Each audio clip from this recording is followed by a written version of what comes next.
Hey everyone! After many years, it's no secret to anyone that The Amazing Spider-Man 2 by Mark Webb was initially planned to be quite different. According to the director's vision, this movie was supposed to be more realistic and grounded, much like the first movie. Also, the director intended to make the film much darker and more serious. However, Sony had different plans. Since the success of The Avengers, which came out the same year as The Amazing Spider-Man but made twice as much money, they decided to create something similar. Their main goal was to build their own cinematic universe, competing with Marvel. However, it didn't work out as planned, as even the final version of the film was heavily edited by the producers. But that's not the point. What we are interested in now is what the original director's version of The Amazing Spider-Man 2 was like, and most importantly, was it better than the final version of the film? Well then, let's dive into that and find out. Let's go!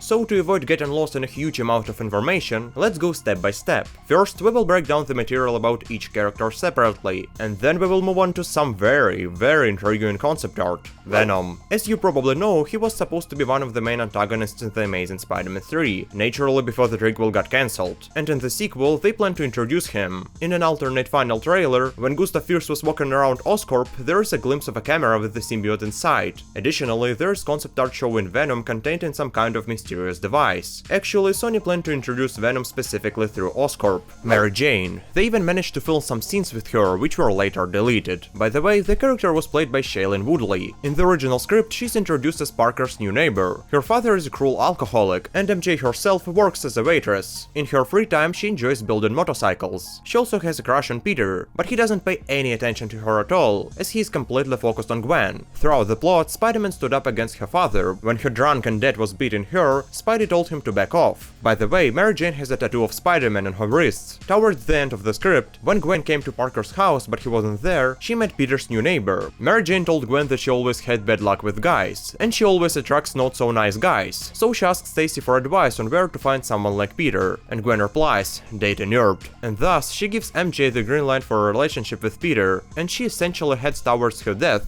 Well, in the case of MJ, they cut out a whole storyline, and honestly, it only benefited The Amazing Spider-Man 2. The Green Goblin. In the theatrical version of the film, we saw Harry break into Oscorp to inject himself with a radioactive spider serum, thus trying to save his own life from illness. This happened after Parker refused to give his blood to Osborn. However, in the original sequel script, Peter did give blood to Harry, which actually makes more sense, as it is still unclear why Peter refused to share his blood, especially with his best friend. Just a reminder, at that moment he didn't know what it could lead to, as he hadn't seen the video message left by his father yet. Anyway, it's very strange, and the question remains open. Moreover, initially the Green Goblin suit and its origin were explained better. This equipment wasn't intended for military use, but was secretly created specifically for Norman Osborn. In the past, when Richard Parker also refused to give his blood to Norman, remember the Parker DNA is the key to all this, the suit ended up in Osborn's storage, where Harry later found it. And speaking of early concept arts, initially the Goblin was supposed to look like this, completely grinned out and almost losing his human appearance, with eyes as if shrouded in darkness. His costume was also meant to look different. It's like they're telling us that Osborn is no longer human, but some kind of monster. There are also other designs for the outfit. For example, ones that cover the entire body, like William Dafoe's Goblin, something resembling an alien from another galaxy, and a quite minimalist version of the costume. Of course, the glider could have looked different too. Various designs are now shown on your screen. Honestly, nobody ever had any particular complaints about the Green Goblin's appearance, so from this perspective, the antagonist is not bad at all. Electro. Since this character is a complete misunderstanding, there is no information about him within the framework of the original script. However, there are several concept arts. In one of them, his appearance is close to canonical, but the costume itself looks radically different. Plus, there is art of Electro imprisoned in Ravencroft, but here he is depicted without the blueness. By the way, speaking of Ravencroft, one of the strangest changes made to the film from the source material was that the creators completely changed Dr. Kafka, starting from the character's gender, canonically the Doctor is a woman, to the character's personality. In TSM2, Kafka inexplicably turned into a crazy, eccentric villain scientist, and with a German accent. In general, a Vulcan cliché. In the original script, everything was different, or more precisely, more canonical. Again, returning to Ravencroft, it's worth mentioning Electro's escape. In the theatrical version, Harry Osborn helped him escape from captivity, but according to the original plan, Dylan broke free on his own, after which he sought out Harry to kill him, as Meg thought it was because of Osborn that he turned out into a monster. However, when Electro found Harry, he had already become the Goblin, and together, they set out to find Spider-Man. Interestingly, from the deleted scenes, we learn that Dylan has a mother, who played an important role in the characters' lives and development, although I think nothing will save this villain now, as Electro needs a complete rewrite.